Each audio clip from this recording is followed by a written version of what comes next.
Welcome to today's edition of the Rush 24/7 podcast. Golden and soon-to-be waterlogged EIB microphone in Florida, and so they've had to hightail it out of there. Rush will be back on Monday from an undisclosed location. Is he going to do it from Ice Station EIB in far northern New Hampshire? That'd be quite something. It's higher ground, that's for sure.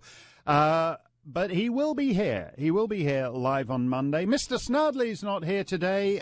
He's in Florida boarding up his windows. That's because Lena Dunham's sunbathing next door. But Greg is call screening for us today. So Greg is here, and that is 1-800-282-2882. The Hurricanes are coming, as Estelle Getty said, I believe, in a memorable episode of Golden Girls. Take it seriously, but not crazily if you're in its path, which I see now extends all the way up to Lexington, Kentucky. Irma has already totaled some of my favorite places, some of my favorite islands, actually, in the British West Indies. Anguilla, Barbuda, just clobbered Grand Turk last night. Now, I know no one's going to remember them once it hits the mainland, because it's just a few thousand people compared to displaced millions.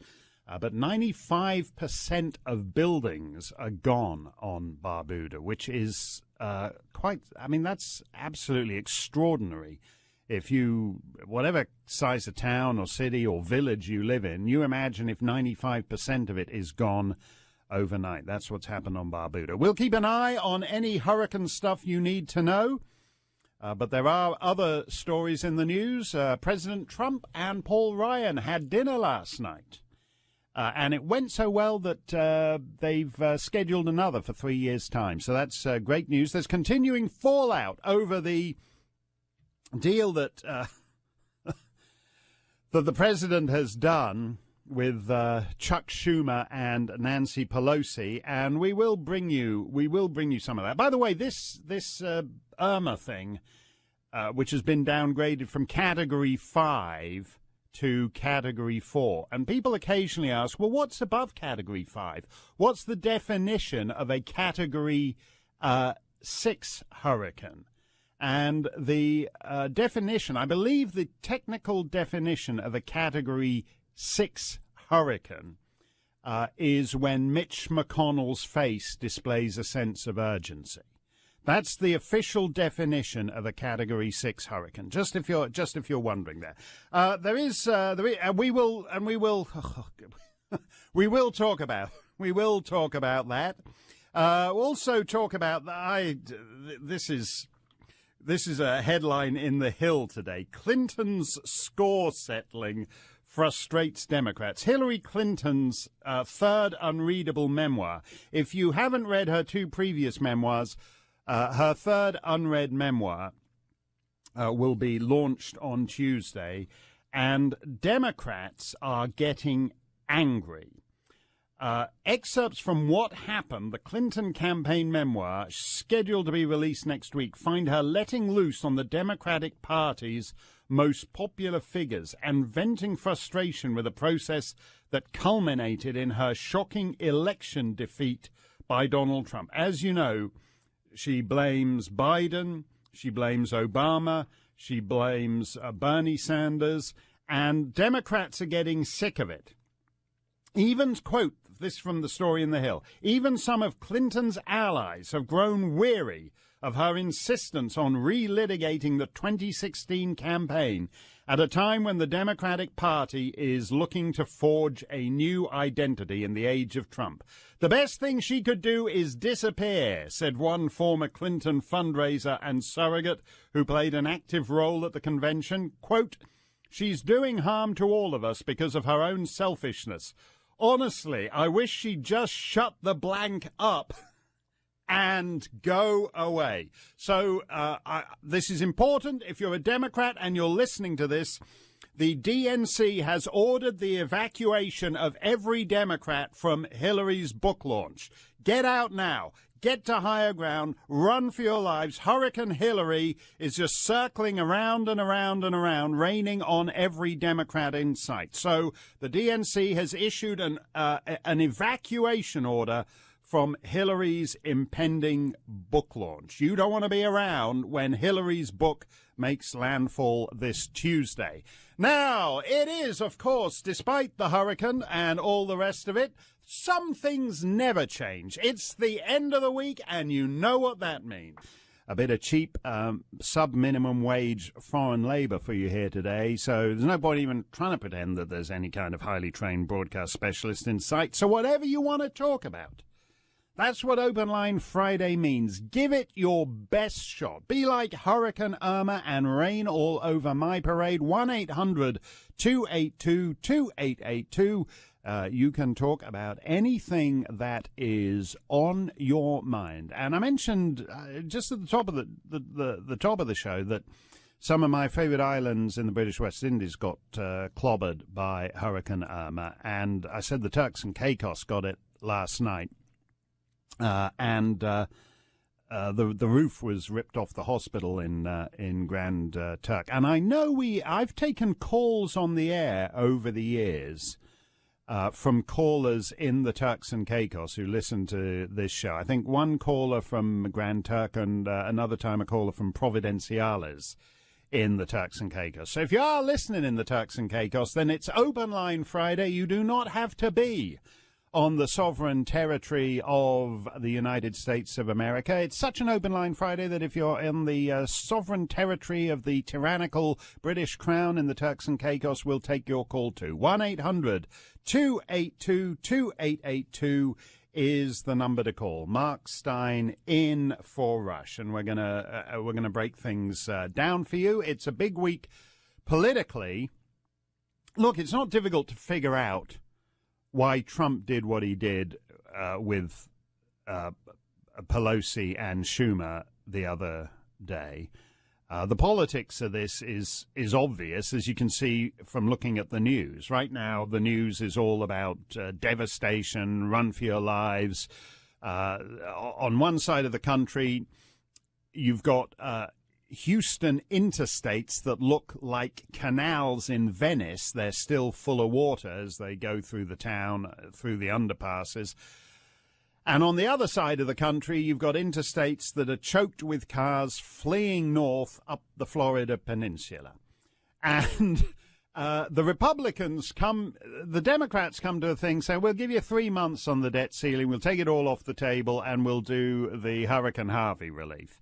And on the other side of the table, the Republicans are saying, well, we've got an 18-month plan. Every time they have one of these debt ceiling fights, the Republicans get painted as the mustache-twirling villains of the piece. I mean, I hate the debt ceiling stuff anyway because it's lame-o political dinner theater of the most worthless kind.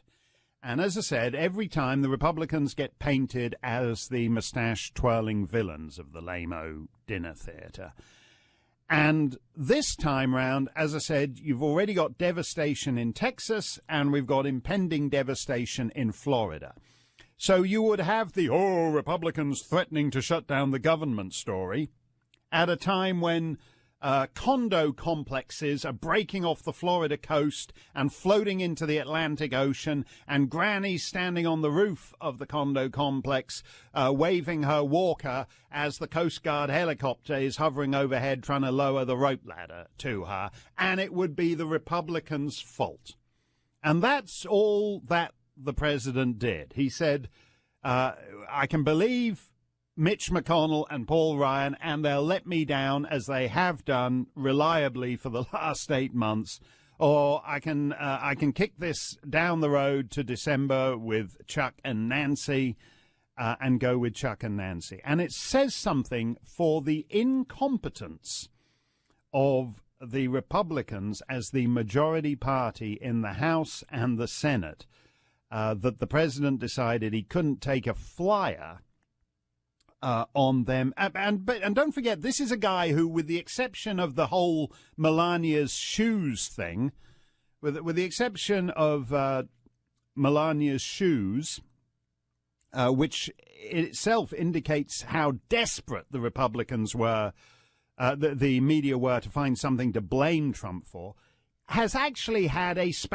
insofar as one can talk about in political terms, has had a spectacularly good hurricane. Everything worked in Harvey. The federal government worked, state government worked, local government worked. They haven't found anything except for Melania's shoes to hang round Trump's neck. And suddenly that's all imperiled because they're going to have a debt ceiling fight. You know, they're going to have Republicans threatening to shut down the government at a time when the condo complexes are floating out to sea. And so he decided he couldn't afford it. But it tells you something about how you cannot rely on the Republican. The Republican majority is meaningless, because in neither house do the so-called wily, slick, sophisticated parliamentary operatives supposedly running the joint have a clue about how to manage their majorities. And that's why Trump decided to kick the whole thing down the road 3 months. It's as simple as that. And so now, hopefully, what will happen over the next few days is that there will be a competent, coherent response to anything. And Washington will appear to be competent and efficient in doing what it can to ameliorate it without people talking about shutting down the government. But we will take your views on that, however, whether you come down on the Trump side, on the Ryan McConnell side, on the Pelosi-Schumer side, or whatever other side you want to take on that. Give me a call, 1-800-282-2882, Open Line Friday, as Hurricane Irma prepares to make land. Number one radio show, 1-800-282-2882. I just want to say a little more about what I said about Trump and the Republican Congress. There's basically three parties in Washington right now. There's the Trump party, there's the Republican Party, and there's the Democrat Party. And it's pretty obvious, as I said, that the Democrats have a base and Trump has a base. It's not clear to me that Paul Ryan and Mitch McConnell have a base. And voters have been told since the comeback began for the Republicans after the Obama victory in 2008 that you give us the House. Voters gave Republicans the House in 2010. Give us the Senate. Voters gave Republicans the Senate. Okay, but we still can't do anything. You've got to give us the president. They've had everything for 8 months, and it's been pathetic.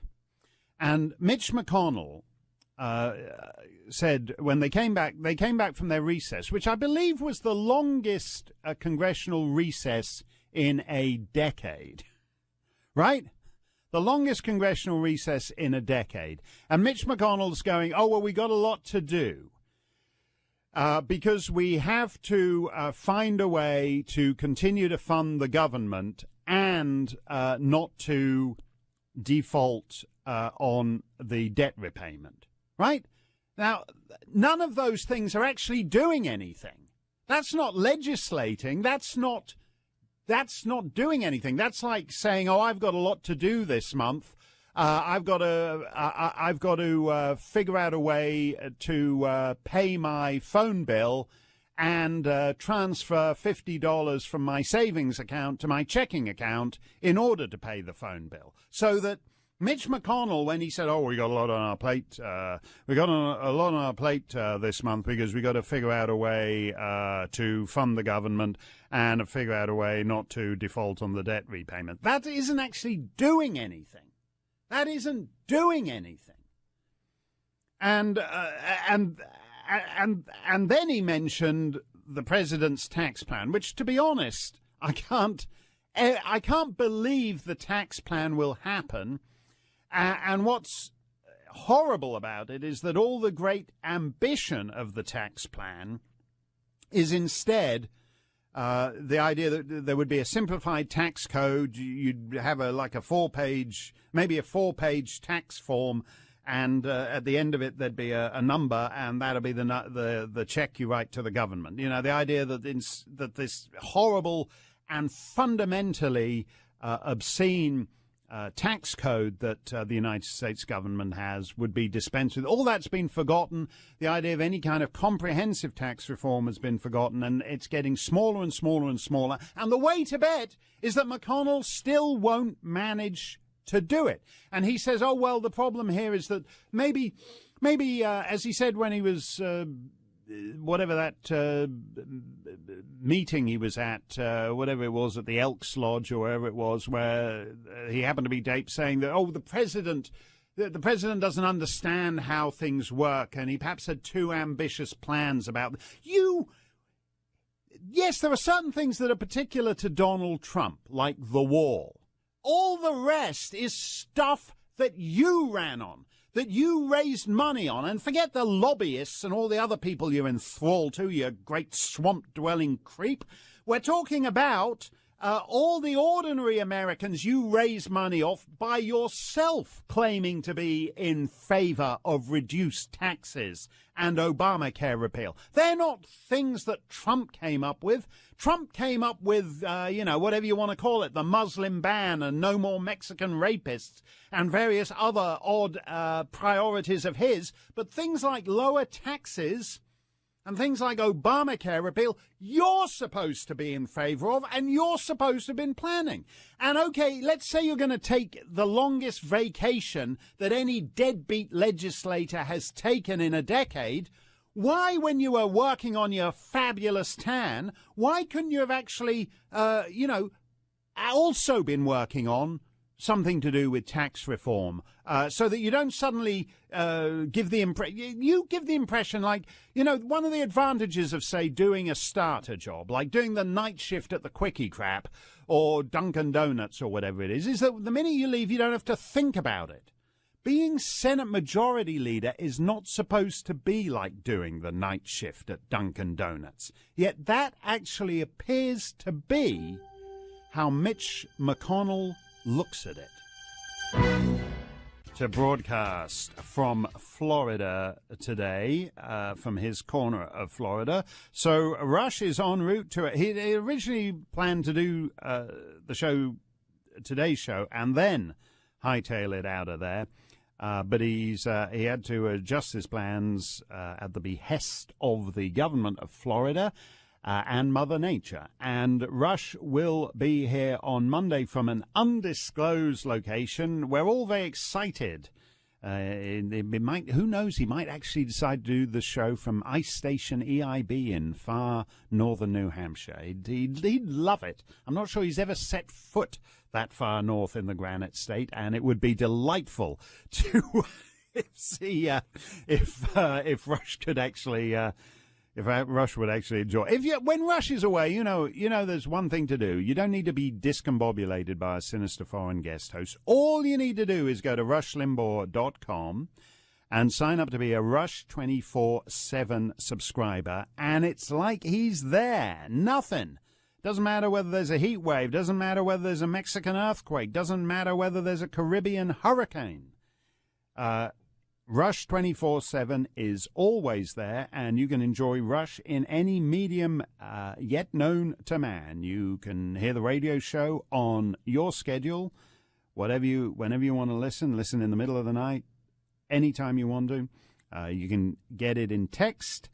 You can get it in video on the Ditto Cam, and you can sign up for a year or try the convenient monthly membership for only $6.95, and you still get all the full member benefits if you just sign up for the monthly thing. You get the podcast, you get Rush's stack of stuff, you get the Ditto Cam, you get it all. So just go to rushlimbaugh.com and click the button for Rush 24/7.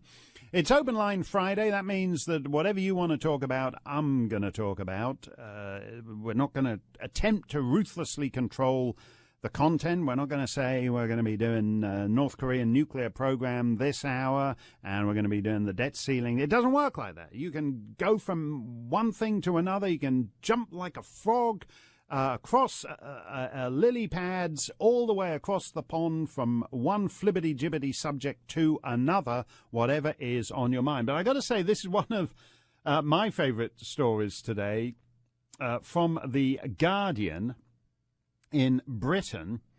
New artificial intelligence can guess whether you're gay or straight from a photograph. Artificial intelligence can accurately guess whether people are gay or straight based on photos of their faces. Actually, just as I said that, a photo of Hillary Rodham Clinton just crossed the screen in front of me. I would have the computer check that out, but it just exploded. Anyway, artificial intelligence can tell, based on a photograph, whether you're gay or straight. This new research suggests that machines, well, for a start, it means gaydar actually is a thing.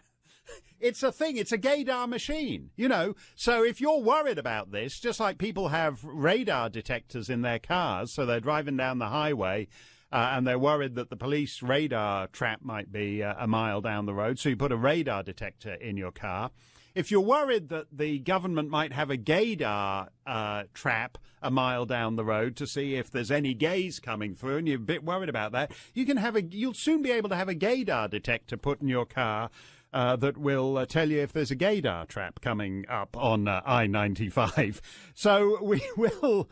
We'll see how that. But this is accurate. This is research from Stanford University, which found that a computer algorithm can correctly distinguish between gay and straight men 81% of the time, but only 74% for women. So if you're like a lesbian, but you're like flying under the radar, that you've got like a 1 in 4 chance of beating the machine. But if you're a guy who's, not quite out of the closet yet, you're pretty much done for, because this machine is accurate 81% of the time. And they're saying that it's raised questions about the biological origins of sexual orientation, the ethics of facial detection technology, and the potential for this kind of, like this facial detection technology, this is what they use to get into buildings. You know, like if you're in the CIA or MI6 and you got the facial recognition technology. And this makes it difficult. This is going to make it even more difficult in things like Mission Impossible, Tom Cruise, where they have the fake faces, to dodge the facial technician. The facial recognition technology will know that it's not Tom. Wait a minute. That probably I won't get it. I don't know whether it will work with Tom Cruise, but anyway, it's not going to. It's not going to be able. It'll say no. The face looks right, but we're not picking up the right sexual orientation. So there's going to be even more violations. This is from a Stanford survey published in the Journal of Personality and Social Psychology. And the interesting thing, stories like this don't seem that important at the time, but they're actually going to be critically important, because what they're saying is that there are machines that will be able to tell what your sexual orientation is. You can imagine this. Let's say, because you know what it's like now. We've done these stories before on this show where someone's got like a kid in grade school, and the doctor thinks the kid is interested in gender transition, because the kid wakes up one morning and sees his sister's doll. And so suddenly everyone around you, all officialdom, wants you to transition your kid from a boy to a girl, even though he just happens to have idly picked up his sister's Barbie doll for a couple of days. And it's going to be like that now with this fate. Well, we had a look at the class photo, and this is remarkable. We had no idea, but it turns out that little Jimmy's gay. So we're going to give him gay. We're going to shift him over into the gay class now. This is now. I remember seeing John McCain in the New Hampshire primary in 2000, when he said he'd been in the Navy, and he was boasting about his gaydar. He said because he'd been in the Navy, his gaydar was totally reliable. And in fact, this machine is more accurate. It says it's more, this machine tells your sexuality more accurately than human gaydar. We don't know whether that's more accurate than John McCain's gaydar. It would be nice to have a test where we'll have this machine from Stanford University and then John McCain, and selected persons of various orientations will go passing by, and we'll see whether John McCain can beat the gaydar machine. But this is, and again, on this show, must be about 7 or 8 years ago, there was some story about the United Arab Emirates, I believe it was, at the airport. They said the United Arab Emirates had come up with a gaydar machine that would test, because they're not big on that in the United Arab Emirates. If you're saying, oh, you know, I'm flying to the Emirates for the weekend, can you tell me what the best gay club in town is? Don't say that to the guy at the airport, because it's a bit of a giveaway, and they're not keen on it down there. Don't worry, I forget what it is. It's like they're not I don't believe they burn you alive in the United Arab. I think they just toss you off a tall building. So you don't have to worry about the whole burning alive thing. But anyway, they had a machine. The United Arab Emirates, the department the Department of Infidel Activities had invented a machine that supposedly detects your sexuality. And we laughed and we scoffed. And it turns out that at the University of Stanford now, computers can tell from a photograph. So people will be able to look at your driver's license and tell whether you are a bit light on your loafers. That's going to be great. And you think about how this is. I mean, there are uses to this. I would love it, for example, if we were to take, say, a big shot Ayatollah in Iran, or like this Caliph al-Baghdadi, the head of the ISIS thing, and get the Stanford University to announce that he can deny it, but like the machine doesn't lie. The machine doesn't lie. So it will be interesting to see where this goes. But that is the story with perhaps the biggest implications for the extent of government power in the years ahead. Mark Steyn for Rush on Open Line Friday. We'll take your calls straight ahead. Tim in South Dakota. Tim, you're live on the Rush Limbaugh Show. Great to have you with us. Hello, Mark. I am driving across the plains here in my adopted home state. I am a minister in the Episcopal Church, which is, of course, the American franchise of the Anglican burger world. That's true. And we are an institution that was rolled up by the liberals some time ago. Oh, yes. Nothing we could do stood in their path. Nothing, scripture, tradition, and reason, to quote our supposed bulwarks, or bollards. Those were our bollards. Right. And they collapsed in the face of the appeals to emotion. We were told we had to have gay clergy and gay wedding blessings, because if we didn't, we were causing hordes of gay teenagers to commit suicide. Right. We were told the same about the ordination of women. We were crushing the souls of little girls, on and on and on and on. And where I'm drawing this line is to your comments about Trump and the debt ceiling, and Grandma sitting on the floating condo, shaking her walker at the Coast Guard helicopter. Are there no hard targets left? I mean, really, is this thing all over? Are there no ways we can make conservative stands that can't be simply withered away by an appeal to somebody being hurt by it, somebody's feelings being hurt, somebody's something being hurt? It just seems like nothing stands in the way. Well, there are two things. They're slightly two different things in the political sphere, because to a certain extent, one expects politicians to be finger-in-the-windy, unprincipled, jelly-spined creeps, because they have to stand for election every couple of years. It's slightly more disturbing, Tim, when it is done by clergy who are supposed to be speaking to the eternal verities. And what I notice, no disrespect to your own church, which is the church. I'm a member of the Anglican Church of Canada. It's the church that I was confirmed in and everything.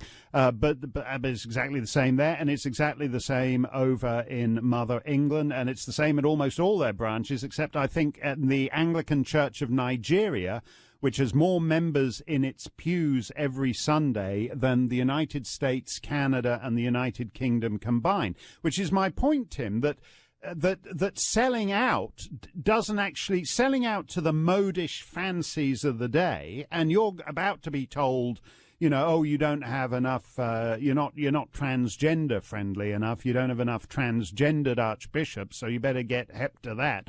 The selling out to whatever modish fancy comes along this week doesn't actually work for the church, because that simply approves every one of your appetites is not a faith anyone actually needs, Tim. Or am I wrong about that?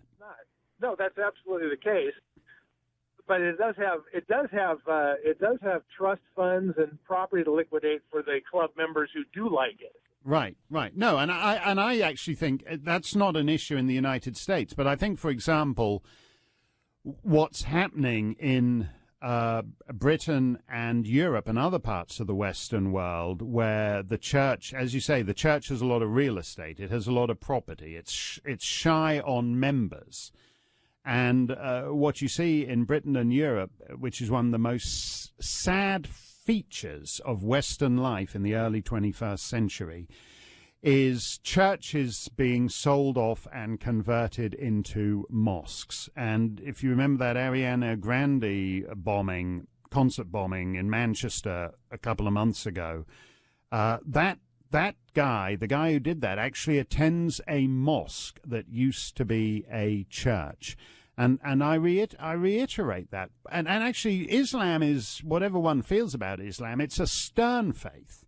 I mean, the things we mock about your church, Tim, and the Episcopal Church deserves a lot of mockery when it goes for. I mean, in New Hampshire, we had a gay bishop, and I think he was the first out gay bishop anywhere in the Anglican Communion. So yay for New Hampshire and yay for the gay. It wasn't enough that he's just like you roll your eyes and think, oh, we got to get with the program. Someone's got to have the gay bishop, so it might as well be us. He said that he described he described gay sex with his partner in more detail than I think the average little old lady in the pews was in the mood for, and described it as sacramental.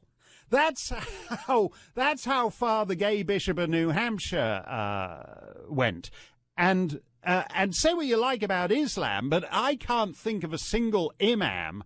I don't see any imam who says, oh, you know, yeah, Friday prayers at the mosque, there was a real, you know, we're really getting a lot of empty seats in the mosque this Friday. I think we need to have more gay imam. I haven't been to the seminary in Qom in Iran, where all the big shot ayatollahs go, but they're not saying, you know what we need are more gay ayatollahs. We need an out gay ayatollah. That's really what Islam needs. Islam is thriving and prospering because it doesn't get with the beat, Tim. That's right. And the churches around the world that don't tend to do better. Yeah. Well, I hope you can do something for the Episcopal Church, Tim. Thank you for your call, and that's also, as I said, for my quarter of the Anglican Communion too. Church of England, Anglican Church of Canada, Episcopal Church. There's more people in the pews in the Anglican Church of Nigeria every Sunday morning. There's no market for what the Episcopal Church is doing. Mark Steyn for Rush. We will take lots more of your calls straight ahead. This is the most incredibly expressive signer I have seen since the Nelson Mandela funeral. She is doing wow, this is like Marlon Brando. It's like fantastic. This is the great sign stuff. Very, very expressive sign acting from this lady doing the sign. Oh, she's just stuck her head between her legs and kissed her butt goodbye. I think that's the upshot of that. That's the head for the hills down in Florida. They're bracing for a direct hit, and we are here tracking Hurricane Irma and all the rest. Open Line Friday. Mark Steyn in for Rush. Lots more still to come. we don't talk about public policy in hard-headed terms anymore because that's just so mean-spirited. We just give it a nice name like the Dream Act, and we talk about dreamers. Because some people dream of just like taking a flat-bottom skiff across the Rio Grande and breaking into somebody else's country, and that's just like a heartwarming, fluffy dream, isn't it? Why don't we call it the Fluffy Bunny Act? That'll be so. It's so much nice. You know, I don't like the way when people make laws. In the old days, they used to just give them boring names, like, you know, the airport parking lot expansion bill. I mean, it just sounds so boring, doesn't it? Why don't we just give them all nice, fluffy bunny names like the Dream Act? Because that's the way mature republics that have been governing themselves for 2.25 centuries demonstrate their maturity, by having mature, grown-up names for their laws, like the Dream Act. I love that. The Dream Act. We're all dreaming. Well, no, you're not a dreamer because you're a lawful citizen of this country, so you're big nothing. But like having a nice dream, like just being in some dump of a country that's totally dysfunctional, and you think to yourself, oh, I'd like to bust into somebody else's country and live there under a fake social security. Oh, you're a dreamer. That's so nice, isn't it? Oh, I love that. Let's have sentimental names, but like this debt ceiling. Doesn't that sound like mean? It sounds like you're the kind of person who thinks, you know, people should live within their means and not run up more than the odd $20 trillion of debt. And wouldn't it be nice if we just called that the fluffy unicorn ceiling instead of the debt ceiling? Because let's face it, if you're in Washington, you look up at the ceiling, there's fluffy unicorns dancing all over the ceiling in Congress, aren't there? Why don't we just all do it? Anyway, 1-800... sorry, I forgot. What was I saying? 1-800-282-2882. You know what it is. No, you don't. It's the hurricanes are coming. We can't have that kind of. That's like when you need to evacuate and the guy's not there. That's too late. To hell with that guy. 1-800. He's finished. He'll never work in this town again. 1-800-282. I've got no influence in this. I'll tell you something. He will never work in northern New Hampshire again. Because I take these things personally. That's huge trouble. 1-800-282. 2882. Yeah, his maple syrup's going to get lost in the mail. You know who I like who's like that? Trump and Steve Bannon. This interview with Steve Bannon that's going out on 60 Minutes this Sunday. Former White House chief strategist Stephen Bannon says New Jersey Governor Christie wasn't considered for a cabinet position in President Trump's administration because he failed to offer support after the release of the infamous 2005 Access Hollywood tape. Quote, Christie, because of Billy Bush weekend, was not looked at for a cabinet position, Bannon said in an interview on CBS's 60 Minutes. Host Charlie Rose responded, he wasn't there for you on Billy Bush weekend, therefore he doesn't get a cabinet position. Bannon continued, I told him the plane leaves at 11 o'clock in the morning. If you make the plane, you make the team. He didn't make the plane. Boomf. Chris Christie dead out of it. Chris Christie was the first of the rival candidates to go over to the Trump team. He stood there. Looking like the guy in the hostage video, in the Taliban hostage video, standing behind Trump with that weird fixed expression, the glassy eyes. He stood there for whatever it was, 90 minutes at something at Mar-a-Lago. He did all that long before, when Ted Cruz and Trump were still going at it, and Trump was accusing Ted Cruz's father of being on the grassy knoll with Lee Harvey Oswald. Christie was the first guy to go over to Team Trump.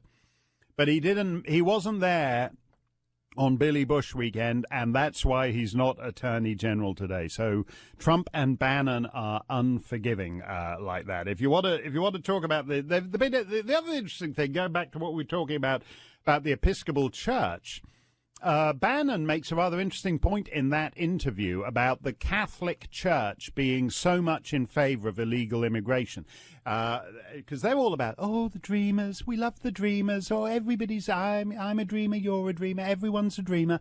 They're all like that. And Bannon argues that's because they've got problems of their own. They want to import illegal immigrants to fill up the pews of the Catholic Church. And he is correct to the extent that the social justice wing of the Catholic Church is extremely powerful. Essentially, Pope Francis is a social justice pontiff. And Bannon's point about the Church being the Catholic Church being one of the main institutional forces in favor of illegal immigrants. I mean, Pope Francis is all big for open borders.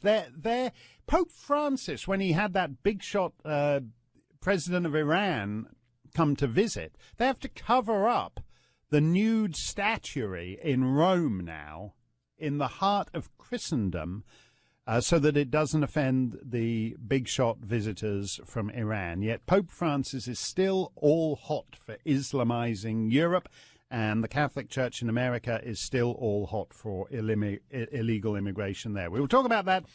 As I said, it's Open Line Friday. That means you can talk about anything you want to talk about. Before I forget, I want to mention that people sometimes want to know what do you do when they say, what do you do, Steyn, when you're not guest hosting for Rush? And the truth is, basically, I'm passed out in a pool of my own vomit in a rusting boxcar around the back of the freight yards. You know, I don't have a lot to do the other 29 days of the month. But oddly enough, I do next month, October the 2nd, I'm going to be in Minneapolis for the Center of the American Experiment. And they're a terrific group that organizes a lot of good events and does a lot of good things in the state of Minnesota. And I will be at the Guthrie Theater, which is a beautiful building in Minneapolis, on Monday, October 2nd. And if you would like to come along to see that, that's a rare thing. Normally, I'm like here one day a month. I'm passed out in my own vomit in a rusting boxcar around the back of the freight yard the other 29 days of the month. But this is a rare day when I'm actually doing something else too. So I'll be working 2 days in October. It's almost like steady work. And I'll be at the Guthrie Theater Monday, October the 2nd. You can find out more about that if you go to AmericanExperiment.org. We are tracking Hurricane Irma. There are now mass evacuations underway in Florida. The interstates are all jammed with traffic heading one way north. I mentioned at the beginning of the show, pretty tough breaks they've been getting on some of these little islands in the Caribbean, in the British West Indies. Barbuda, 95% of structures in Barbuda have been destroyed. They have to be rebuilt totally. Grand Turk, Coburn Town, which is one of my favorite capital cities. I think it's got about 1,600 people, Coburn Town, in capital city of the Turks and Caicos.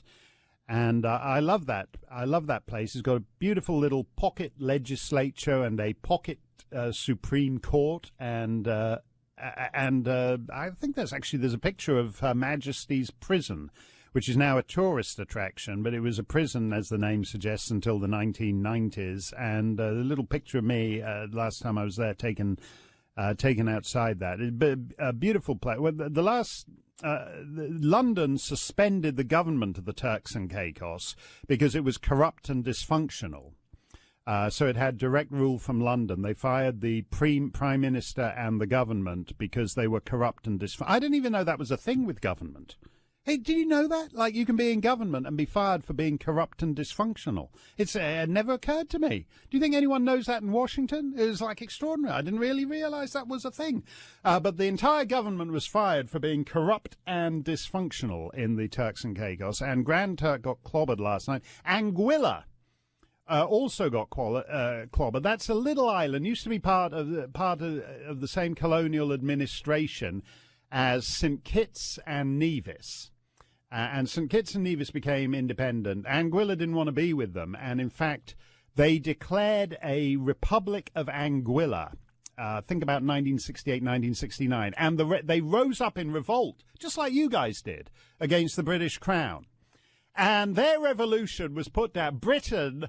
London dispatched an invasion force to take back the island from the Republic of Anguilla of 40 British policemen, 40 London policemen.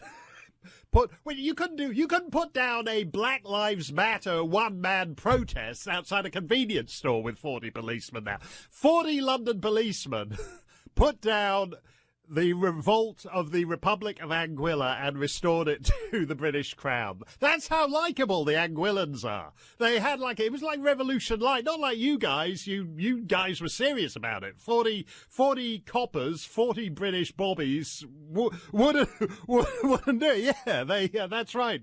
What's going on here then? Let's be having you. Now then, come along with me. And that was it. That was it for the Republic of Anguilla bomb, boom, gone history. And that was the biggest disruption in the life of Anguilla until Hurricane Irma showed up a couple of nights ago. So spare a thought for those islands. There's just a few thousand people at each of those sleepy little colonial outposts, but they have been clobbered. And I have a huge amount of affection for some of those islands. And I have a huge amount, even when it comes to revolutionary, I think the kind of revolutionary insurrectionist you can put down with 40 London coppers, there's something to be said. That's my kind of revolutionary, That's a very affable and amiable revolutionary. Mark Steyn in for Rush. We will take your calls straight ahead. You're live on America's #1 radio show. Great to have you with us. Hi, Mark. So good to talk to you. Good to talk to you. What's on your mind today? Well, it's this whole thing about Hillary. Ah, yes. She has been blaming everybody but me. Right.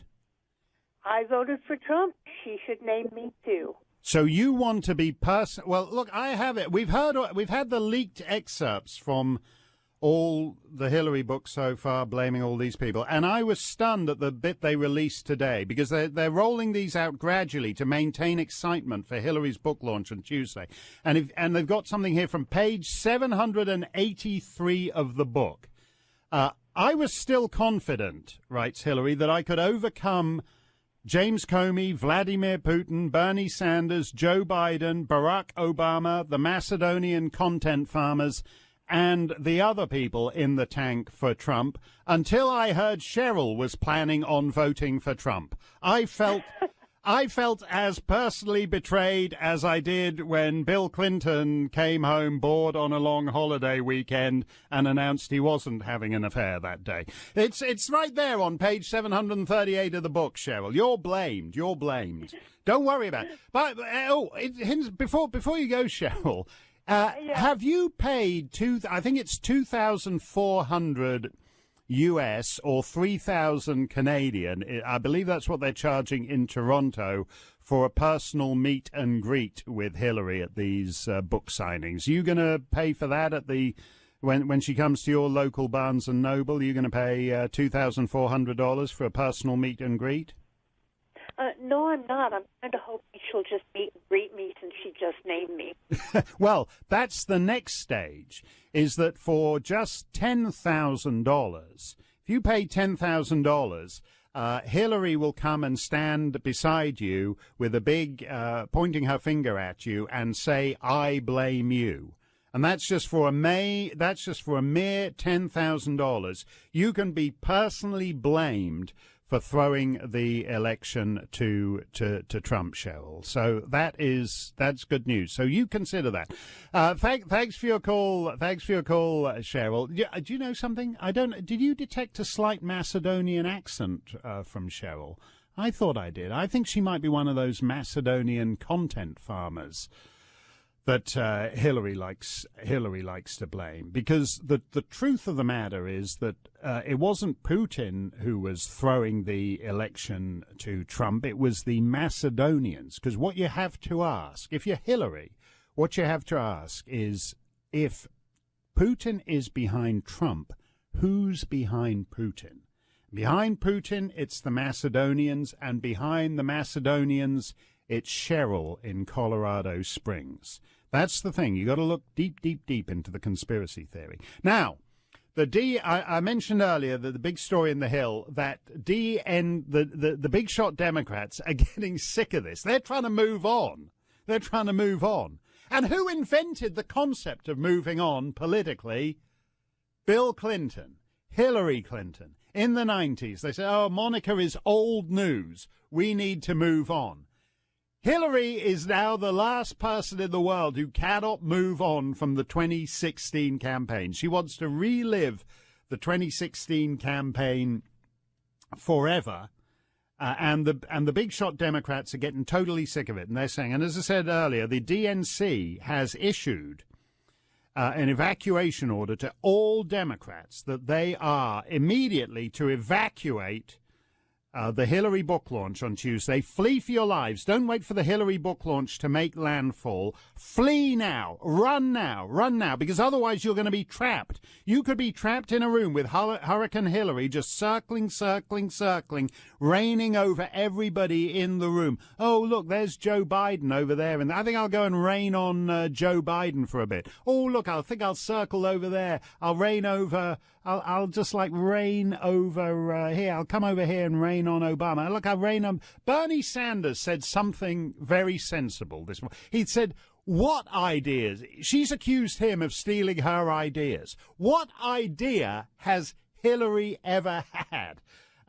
Bernie has rightly made the point that whatever you feel about Bernie Sanders, he's the guy with the ideas. They're all crazy ideas, but they're his ideas. And the fact is that that's what excited people. That's what enthused people. Hillary was offering nothing else other than her own inevitability.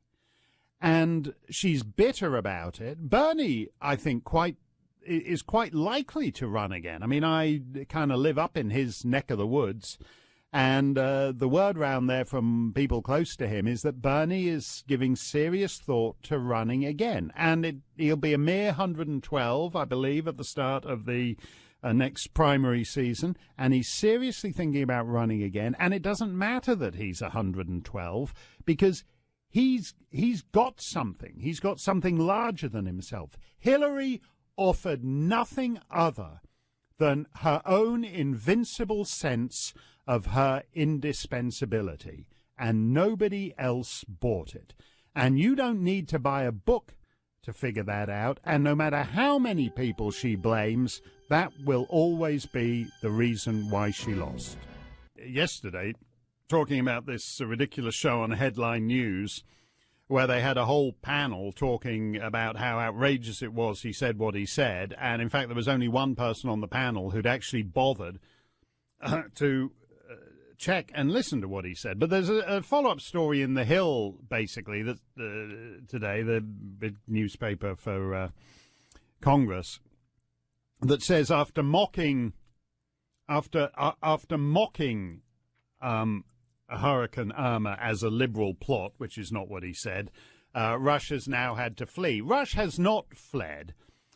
There's a mandatory evacuation order. It would actually be illegal for him to do the show today where he would normally do the show. He doesn't have any choice in the matter. So he isn't fleeing.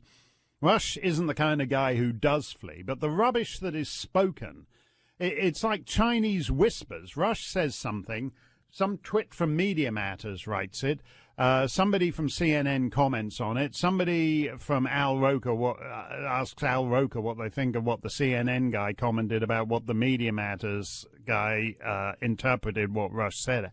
And before you know it, you get to this stupid story in The Hill where after mocking Hurricane Irma as a liberal plot, poor old Rush is forced to flee for his life. He's not fleeing for his life. He and the EIB team down there simply are not legally permitted to stay there and do the show. So they've got to find somewhere else to do it, and they have found somewhere else to do it, and that's where he's going to be doing it from on Monday. So enough of this nonsense. If you want to get away from this, if you want to break from the nonsense, one way to do it is to go to rushlimbaugh.com and take out a subscription to the Limbaugh Letter.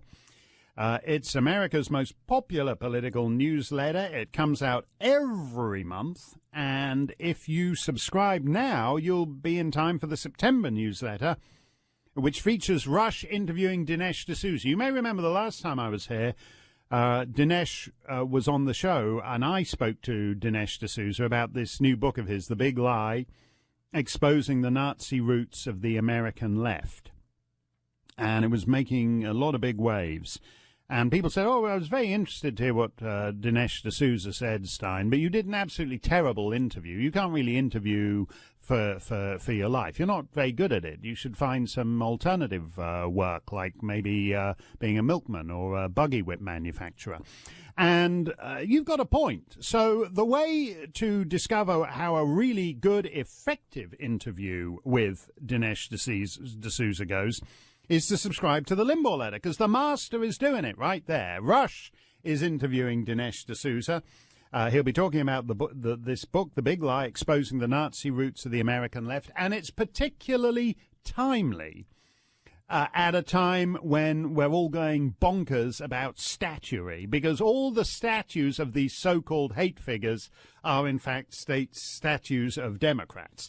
So Dinesh D'Souza and his book, The Big Lie, exposing the Nazi roots of the American left. Rush is talking about that in the Limbaugh letter. If you subscribe now, for your annual subscription, you will actually get 13 issues. That is right. It's like a Bernie Sanders year. We give you more months. 13 months in a year's subscription to the Limbaugh letter. That's great. For the Bernie newsletter, I think it's 15 months a year. If under Bernie's welfare plan, you'll actually get 15 monthly welfare checks a year, because he's redesigning the year, so you get more welfare checks.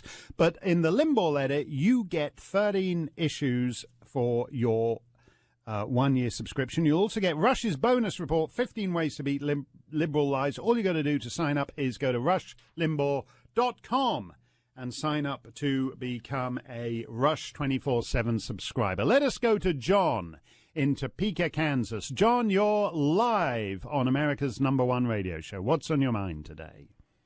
Oh, well, I had a question about the right to vote for these illegal immigrants. Didn't they have the right to vote where they were citizens of? That's right. That's right. When we talk about a pathway to this phrase, pathway to citizenship, which again is like one of these sort of fatuous, sentimentalized phrases. They use a pathway to citizenship as if it's some rose-strewn bower, and right at the end of it, there's lurking an American passport for them. Yeah, they have a pathway to citizenship. It leads to the airport and a one-way ticket out to the country they came from. And as you say, they can vote in their own country, John. Because they could use that right to vote to make their country better.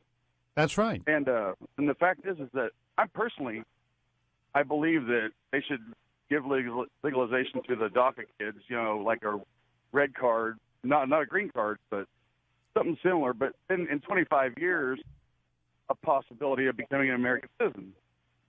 But right. Have we lost John? Is he gone away? Oh no, I got a reverb here. Okay. Yeah, no, you make the critical point, John. And actually, I just want to explore that a minute, John, because I think it's essential to how we look at this thing. Why is immigration a good thing? Why is mass immigration a good thing?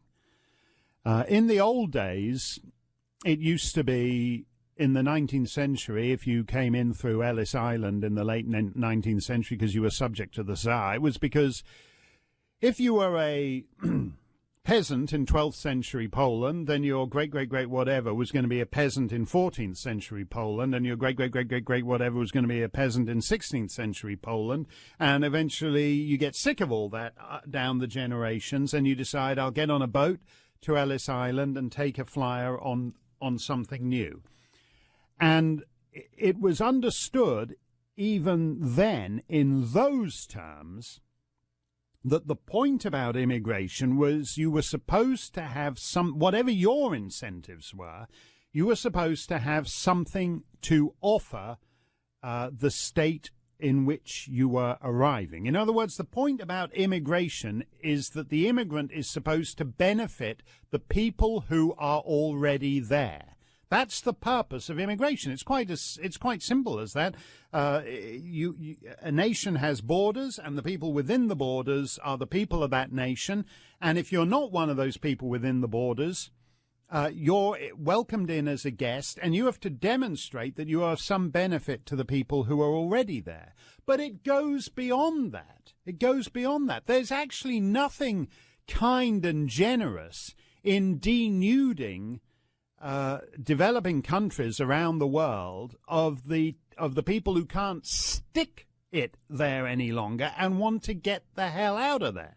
I mean, what does that do for the countries that are left behind? For example, one of the reasons why Mexico is so rotten and corrupt is because it exports people, and the people who don't want to live under rotten, corrupt regimes get out and go somewhere else.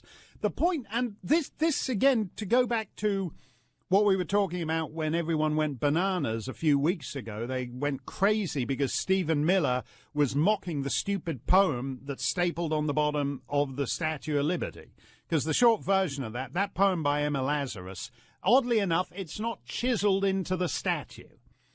The French, when they built the statue, didn't put the stupid poem on it.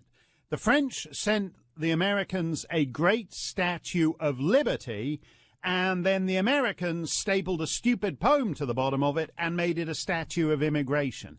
And the point of that statue, that lady standing there with her torch aloft, is meant to be a beacon of liberty to the world. The idea of the Statue of Liberty is not a statue about importing people. It's a statue about exporting the big idea of liberty.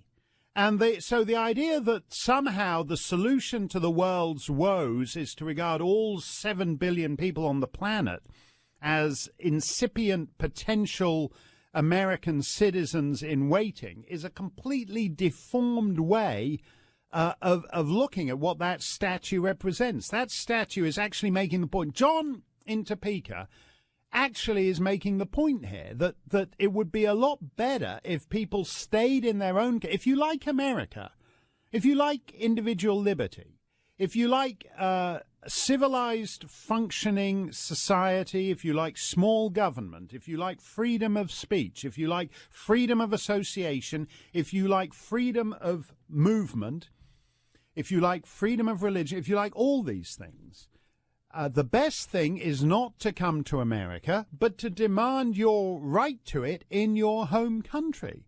And John is absolutely right about this. Now, we have this sentimentalized nonsense about immigration here, including this dreamers rubbish. But the bottom line, as Freedom House, which tracks these things in a survey every year, the bottom line, as Freedom House reports in its latest rankings, is that freedom is in retreat around the world.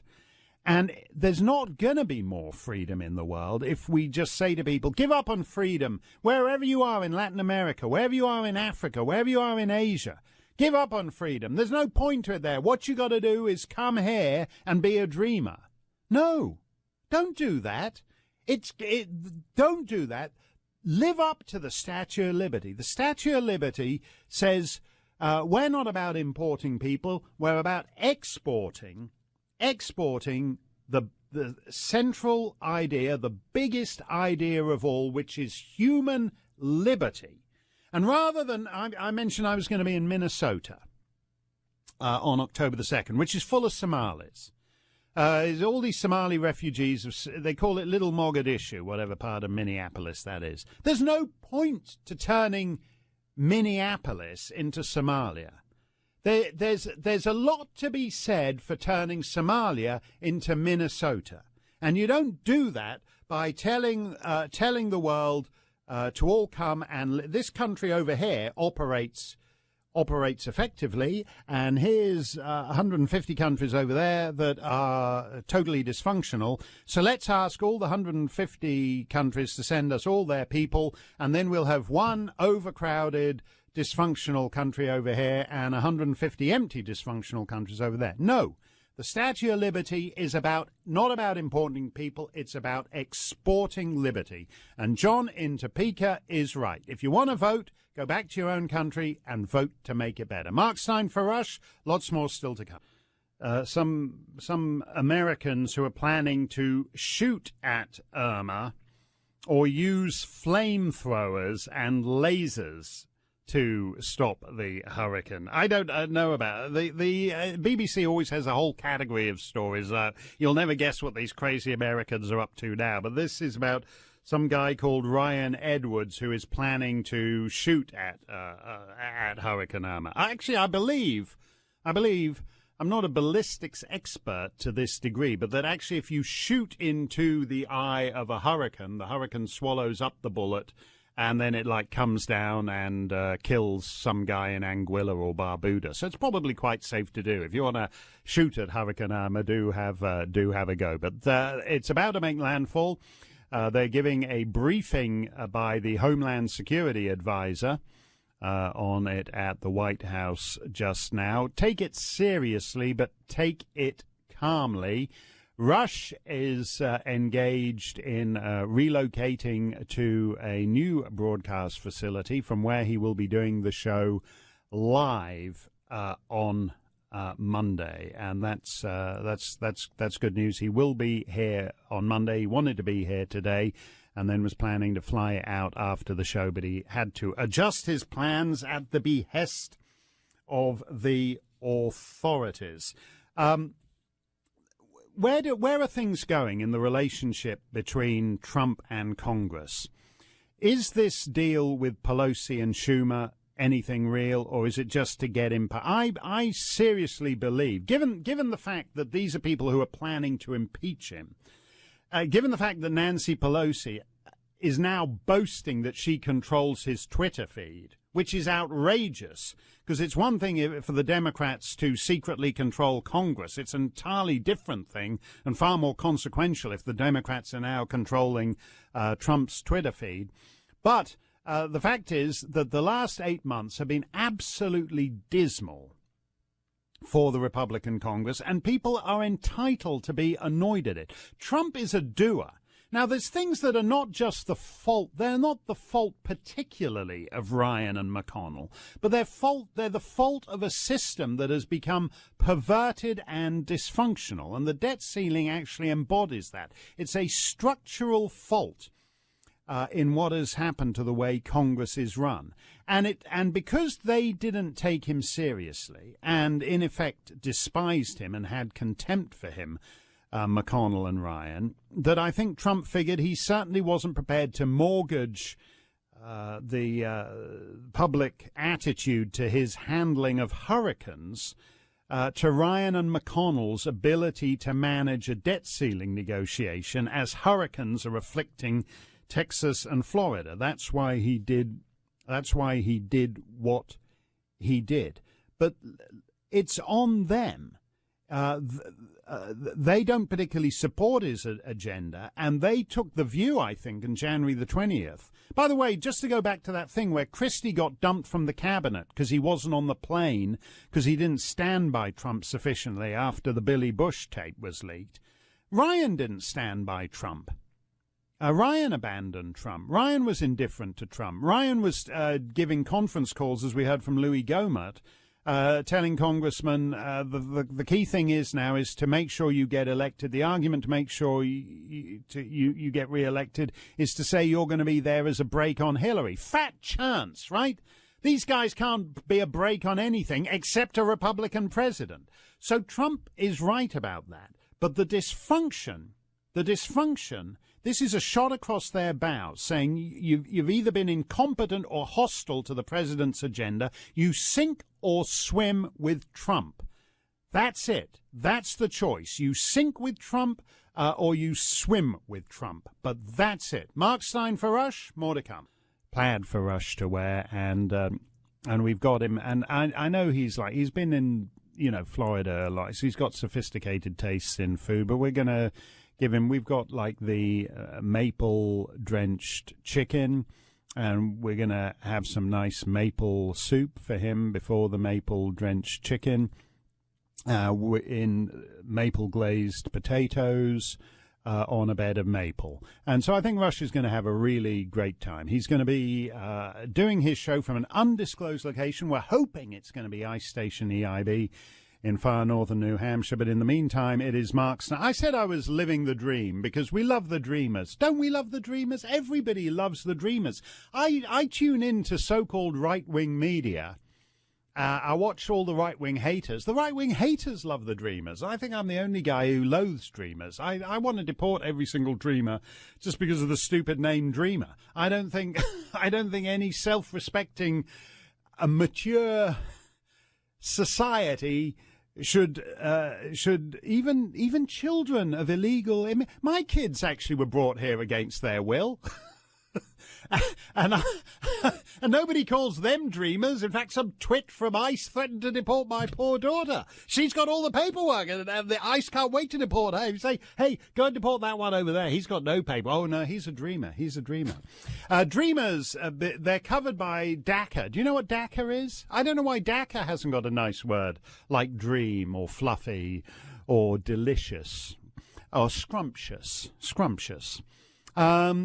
DACA stands for Deferred Action for Childhood Arrivals. And it's no secret that is the perfect name for American legislation. And you've got to figure it's got to really, because deferred action is basically what Republican Congress is good at, isn't it?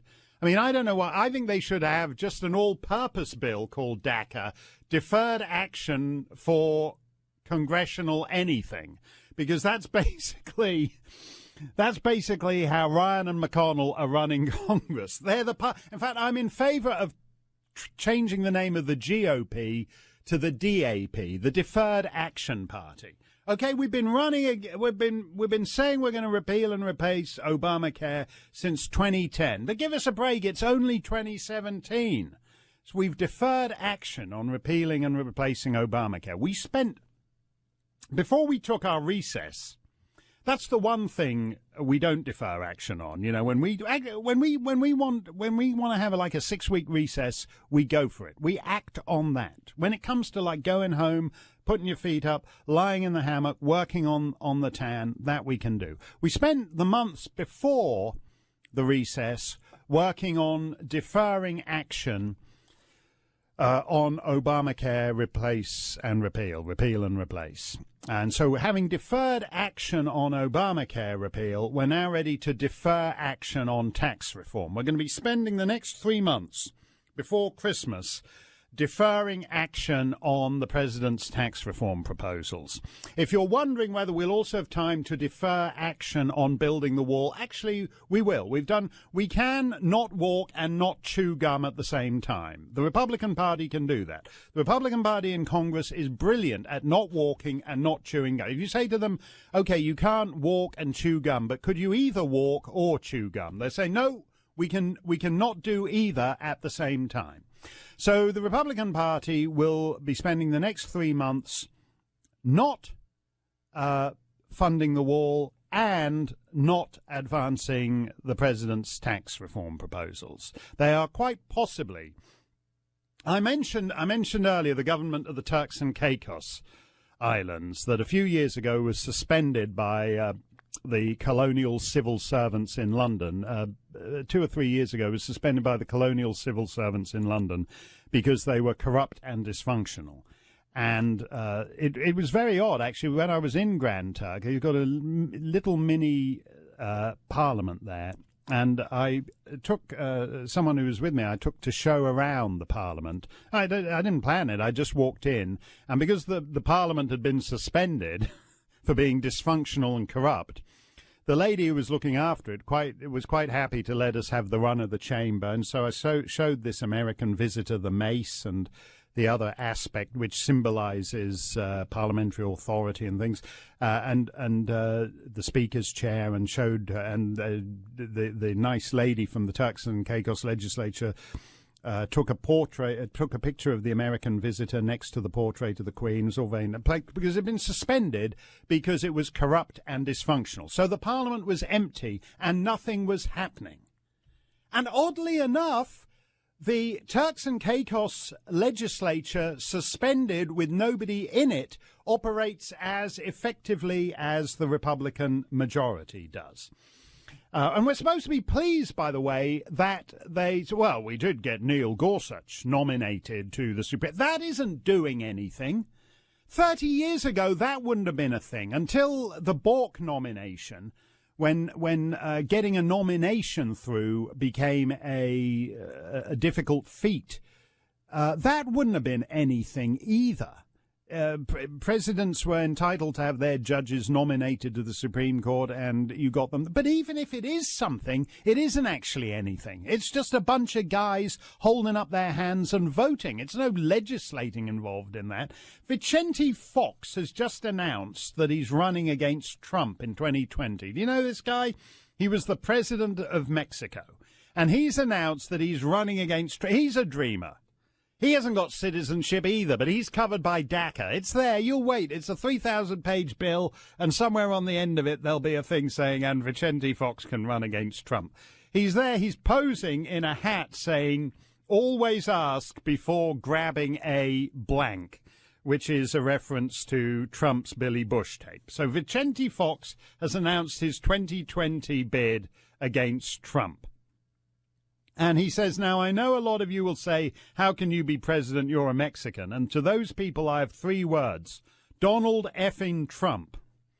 And he says, Vicente Fox goes, I'm not even president yet, and we have both passed the same amount of substantial legislation. And that's a cute line, isn't it? That's a cute line. But it's not a joke about Trump, that. It's a joke about the Republican majority. It's a joke about the Republican majority. What is the point of Mitch McConnell? We've been told that Mitch McConnell, you can say what you like about him, but he's clever. He's a cunning parliamentary strategist. If that is the case, all that matters, if you're Paul Ryan and Mitch McConnell, is the ability to count. That's all that matters in legislatures. Basic arithmetic. Get out your hands, take your socks off, and count. And McConnell demonstrated with the healthcare bill that he couldn't count, and nobody expects him to count now. I mean, nobody seriously thinks that anything. And again, just to talk this through a moment, I heard some Republican legislator say on TV or radio the other day, this is an historic opportunity to do tax reform. We haven't had historic opportunities to do tax reform in 30 years. So it's like when I was here last time. It's like the total eclipse. This is like when the moon is in the seventh and Jupiter aligns with Mars. We've got an opportunity to do tax reform.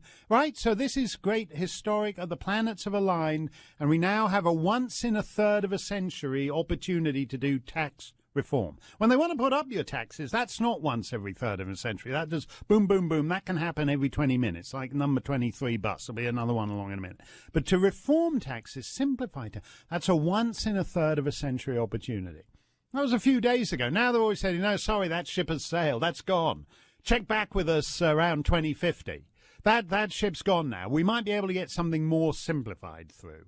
You know, no corporate tax cuts, or, you know, no, forget about getting anything close to the Irish rates or the Canadian rates, but maybe trimming it from 35% to 33.8%. You know, Trump is, the Republican Party should have understood. Ryan should have understood. He bet wrong. He bet wrong on the grabbing tape, and he lost. So he told all the people in his caucus, we need you to be a break on Hillary. Yeah, that would have worked out swell. Yeah. It didn't happen. You were wrong on that. You bet wrong. McConnell bet wrong. In January, you should have realized this is a different kind of president. He's a man of action. He meant it about draining the swamp. The system is the swamp. Saying you can only reform taxes once every third of a century, like a total eclipse, is the swamp. Saying that it's unreasonable of the president to expect you to act on repealing Obamacare in 7 years is the swamp. Congratulating yourself because of the immense amount of work you have on your plate, because you've got to figure out a way to fund the government and figure out a way not to default on your debt payments, when neither of those things, they're things that the average minimum wage waitress can figure out how to pay her phone bill and transfer $50 from her savings account to her checking account each month. And that's actually what Mitch McConnell calls a heavy burden. These systems are dysfunctional, and you owed it to the president. You owed it to the president, actually, to take seriously the fact that he and your party's voters voted for something different. And there's a lesson for McConnell and Ryan in this. As I said, Trump has a base, the Democrats have a base. I don't think Ryan McConnell have a base except for, a bunch of lobbyists. And there will be a price to pay for this if they don't figure out that he's the only Republican president in town, and you guys can either work together or you will be the ones who pay the price in 2018. Mark Steyn for Rush will take your calls straight ahead. And the governor of Florida has said that he was previously saying that if you leave your home, don't go far, just go a few miles inland or whatever. He's now saying the entire population of the state should prepare to evacuate. That's over 20 million people. It's bad enough, I think it's 2/3 of a million people in the Miami-Dade area have been officially ordered to evacuate and are on the move. But he's now saying the entire population of the state should be prepared to evacuate because of the way this thing's coming in. It's not going to be off to the west coast or off to the east coast of Florida, but looks like it's cutting straight up through the thing. And as I said, I was talking about Anguilla and Barbuda and Grand Turk, and I love those places, but there's just a few thousand, and they've got nowhere to go, and it's tough on a small island, but there's just a few thousand people. Right now, the governor of Florida is talking about over 20 million people, is instructing 20 million people to be prepared to evacuate their homes. That's extraordinary. That's like, that's bigger than most countries. That's like telling the population of Australia to be prepared to evacuate Australia. These are amazing scenes we are witnessing, and what happens when this thing makes landfall, we do not yet know. But it looks as if this thing that went down to a Category 4 is now going back to a Category 5. Let us go to Alana in Springfield, Oregon. Alana, you're live on America's #1 radio show. Great to have you with us. Hello, Mark.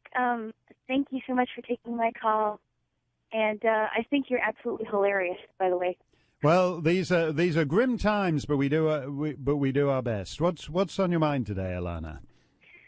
Well, I want to know if you have any suggestions or maybe some strategies to try to get through to her, because she is leaning towards liberalism and she doesn't even know it. So wait a minute, this is your twin sister, because Yes, this is fascinating to me, because twins are supposed to have this kind of emotional connection, so that I've never heard of this beforehand, so you're like a Rush listening sister, and you're concerned that your twin is slipping towards liberalism. What's the signs? Oh, let's see. Well, it's kind of interesting because she won't support things like abortion or the LGBTQ community and agenda, but she'll support Black Lives Matter and a new Black Panther Party, things that are against our American values, and not realizing that if she doesn't support abortion, but she supports those other groups, these other groups are for the things that she's against. Right, right. I mean, that's amazing to me. So you're saying you listen to Rush and you have a twin sister who supports Black Lives Matter. And she's not even black. We're not even black. But so this is one of these, like when I see this in my part of the world, because like New Hampshire's, 98.78% black or whatever. So if you see a Black Lives Matter protest down by Dartmouth College, it's just like all pasty, white, upscale, NPR listening liberal Hillary voters pretending, with Hillary's sense of rhythm. And this has just started, has it? You've just, as I said, it's unusual because twins are supposed to have a kind of emotional connection. And you've just noticed that your twin sister is suddenly expressing enthusiasm for Black Lives Matter. I think it's been building up, and I think the reason why she's supporting it is because she associates with a lot of black people, and that's not a bad thing. She has black friends. She married a black man. Right. It's not a bad thing, but she's been around that rhetoric for a while. Right. And I'm very concerned because her kids are very young still, and they're going to learn this from their parents. No, I don't want them to learn it from their parents. Well, you asked for strategies. The simplest way, I think, actually, to take someone who's toying with this is actually to take them to a Black Lives Matter protest at the rougher end of it. And actually, because those guys, when you see some of the violence in some of the things over Ferguson, whatever, it's actually quite staggering to them. But I'm going to have a think about that. I'm fascinated the idea of twin sisters. This is like a Jackie Collins novel. There's twin sisters. One of them is a Rush Limbaugh listener, and the other is the local organizer for Black Lives Matter. It's a fascinating thing, Alan. I'm going to listen to that, and I'll get back to it. We have to take an EIB profit time out. Back momentarily. Of Florida, and he will be doing the show from an undisclosed location. As I said, there's all these stupid stories saying, he said the hurricane was just a liberal plot. Now he's been forced to flee. Run for your life, Limbaugh. Who's scared of the hurricane now? He said, Rush, I heard what Rush said, and what he said was eminently reasonable. For example, the water hasn't gone out in Florida yet, so if you switch on the faucet, water comes out. So you could fill up tubs, you could fill up your bathtub, you could fill up containers, and you could have drinking water. But instead, I've switched on the TV, and look, down by the convenience store, there's a whole bunch of people fighting over the last 2 bottles of bottled water. Oh, look, there's some gangbanger who's just shot some guy for the last bottle of Dasani. Oh, look at that. There's like a huge mass shooting over the last 4-pack of Clearly Canadian. Oh, this is fantastic. Why would I run my faucet when I can drive down to the convenience store and take part in the shootout? And that's all Rush was talking about. But by the time it turned up in the discussion on headline news, it had all got a little out of hand. So Rush has not fled. He's simply prevented from broadcasting from Florida, from Southern Command, and he will be here from an undisclosed location. He might even be doing the show from Canada. The way this thing's picking up speed, the whole lower 48's going to be underwater by Monday. So he may be in Quebec City. You never know. Mar-a-Lago and Trump golf clubs close as Irma approaches. President Trump's 3 private properties in Florida, including the Mar-a-Lago resort, have closed. So Trump has closed his golf. So again, this is being presented as, look at that wimp Trump. He can't even keep his golf course open in the hurricane, right? There's like it's 180-mile-an-hour winds, and he's not letting them go out there with the niblick shouting 4 as the thing comes down the fairway, right? The water hazard seems to have got a little larger at Mar-a-Lago. How is that? Oh, don't worry. It's like huge, but just wade in and chip it out of there. That'll be fine. So they're furious. They're furious. Trump is such a wimp. He can't even keep Mar-a-Lago open in a Category 5 hurricane. That's how much he talks a good game. But in the end, Trump can't keep Mar-a-Lago open in a Category 5 hurricane. That is how bad he is. If you miss Rush and you weren't expecting him to be away today, there is a simple solution to your problems. All you have to do is go to rushlimbaugh.com and you will see an easy to spot button on that page alerting you to Rush 24/7, and just click on it and become a Rush 24/7 subscriber, and you need never be discombobulated by a sinister foreign guest host ever again, because it means what it says. Doesn't matter whether it's sunny, doesn't matter whether it's snowing, doesn't matter whether there's a Mexican earthquake, doesn't matter whether there's a Category 5 hurricane. You can enjoy Rush in any form yet known to man. You can listen to the radio show whenever you want to. You can get the transcripts of all your favorite bits and read up on that.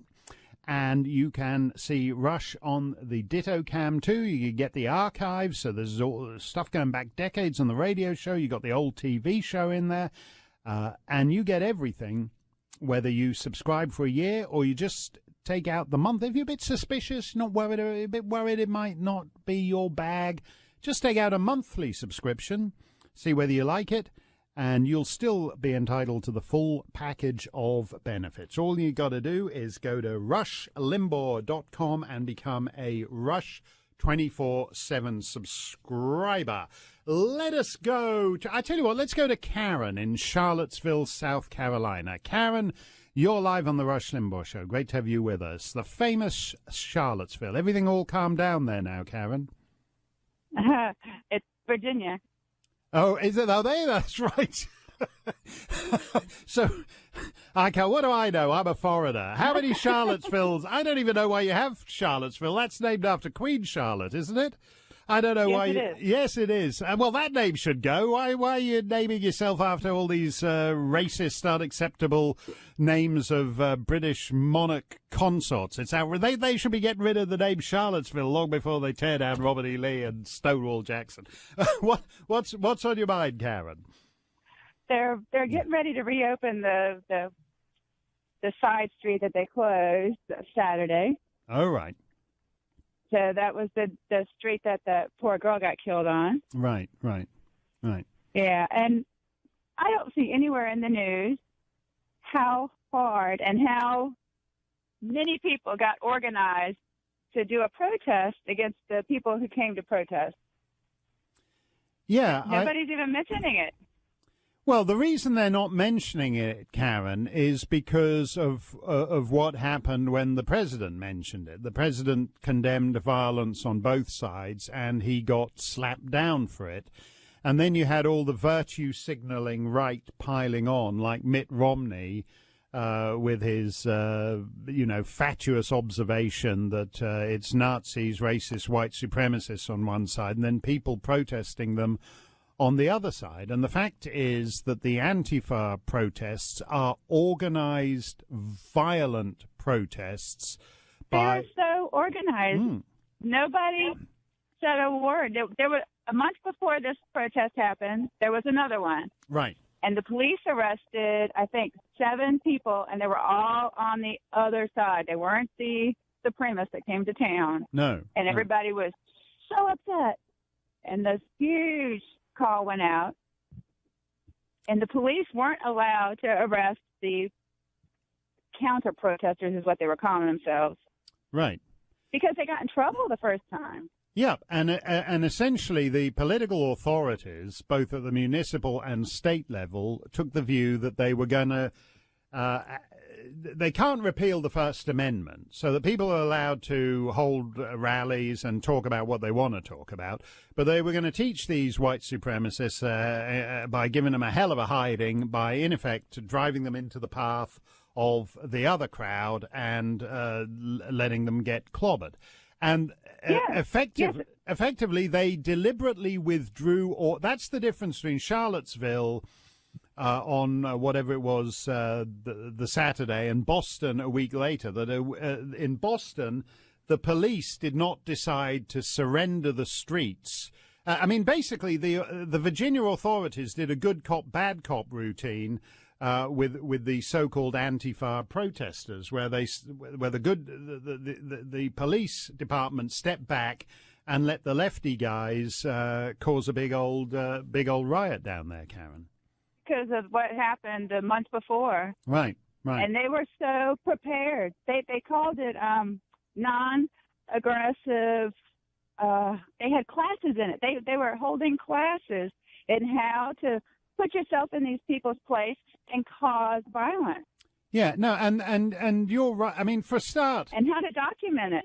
Yeah, you're right, Cam. For a start, there are white supremacists, and there's a few of them, and they're losers living in their mom's basements, and like the guy who's actually up for running down this poor woman, although I don't believe they'll ever secure a conviction for homicide. The guy is basically a diagnosed schizophrenic.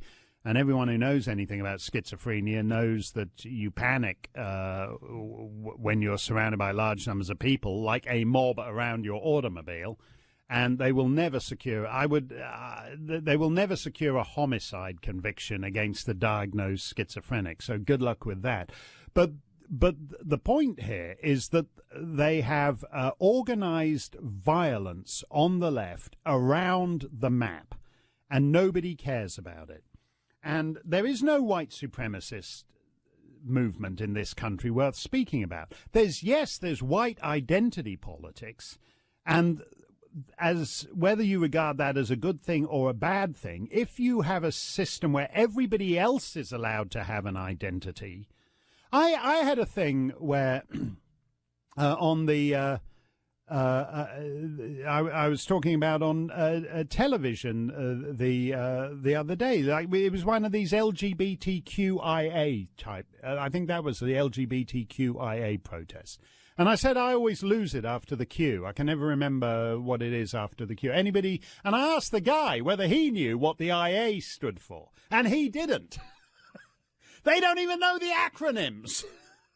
The defenders of but when everybody else has an identity group, you can't tell, white guys, you're the only people not allowed to have an identity group. Because the thing about these things is we're all victims, and we need someone to be the victimizer, and that's you. So you guys over there, you've got to carry on being the victimizers. We're all peeling off. It just used to be black people, and then it was Indians, and then we decided to add Hispanics to it, and then the sexual rights thing came up, so there was like women's groups, and then there was the gay groups, and then we thought, well, what about people who start out as men, but they don't want to be men, which is entirely reasonable, because being a man is rubbish these days, so let's transition. So then we've got some transgender groups. But in the meantime, we need you dwindling band of white men, because we're all victims. So we need you guys over there to be the victimizers. And that's how it'll be. In the end, there will be just one heterosexual white male left in America. He'll be surrounded by blacks and Muslims and militant feminists and transitioning transgenders and all the LGBTQ. There'll be two-spirited people, intersexual people, all the rest of it. And there'll be one straight white male left, and everything will still be his fault. And he'll be older than Bernie Sanders, because Bernie's 112, and this lone surviving white male will be 133, and he will still be the evil white supremacist who's to blame for everything wrong in everybody else's lives. And that's just how it's going to be. Mark Steyn in for Rush, more to come. Picking up speed. It had downgraded to a Category 4 hurricane. It's picking up speed again. It's just like a whispet shy of 157, which I believe is the divide between Category 4 or Category 5, but that is not going to make a lot of difference. The traffic is slowing. Northbound traffic is slowing down as people leave South Florida and head north. And the governor, who just a couple of hours ago was saying to people, if you're going to evacuate, don't drive hundreds of miles, just go somewhere nearby, is now talking about the entire state of Florida being prepared to evacuate. That is over 20 million people. That's an extraordinary number of people to have on the move anywhere. I mean, that's the total population of several European. I think, that's 5 times the population of New Zealand, several Scandinavian countries, all on the move. This thing is getting more serious according to the new models that have just been released. I want to say something about this. I wrote a column that came out, I think, 2 days before Hurricane Katrina hit. And I was saying that that rising to the occasion, that's what humans do in advanced civilized societies. It brings out the best of us. And I'm entirely confident that that is what will happen with New Orleans. And, of course, it didn't. It was terrible. It was a fiasco. It was a disaster. And it was a particular disaster because the people who were supposedly leading the response to Hurricane Katrina, actually were corrupt and incompetent. And a lot of them went. Ray Nagin, the mayor, subsequently went to jail. I think he's still in jail. But a lot of the just ordinary rank and file people, the police just melted away. There was looting and all the rest of it. Because large numbers of the police department just said, to hell with it, we're not going to do our jobs. The buses were in low-lying areas, so they couldn't evacuate people because the buses were all filled in water. It was terrible. And it has been spectacular to see the response both by state government at all levels, municipal to federal, by the state, by officialdom, at all levels, but also by individual human beings, and the Dunkirk-like response of people in Texas getting together, small boats, and going and rescuing people. And so far, it looks like Florida has been exceptionally well prepared for this.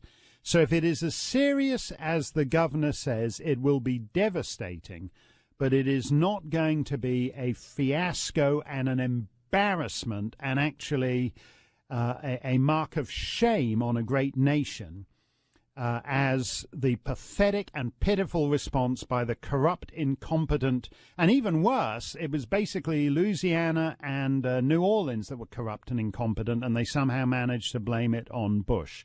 That's not what happened with Hurricane Harvey, and I'm confident so far that that is not going to happen when Hurricane Irma hits. Mark Steyn for Rush. We'll close things out in a moment. But most of our EIB team is down there in Florida. I said Mr. Snerdley was boarding up his windows, which is true, and then I added rather ungallantly that that's because Lena Dunham was sunbathing next door. But in fact, he actually is boarding up his windows, and we wish Mr. Snerdley and all the EIB team down in Florida good luck over the next couple of days. Rush, on the other hand, is en route to a secure location, and he will be doing the show live on Monday with a full week of authentic, all-American, American as apple pie excellence in broadcasting. If you're down in Florida, if you're in the Caribbean, if you're anywhere near Hurricane Irma's path, hang tough, stay safe. This has been Mark Steyn sitting in for Rush, and I'll see you next time.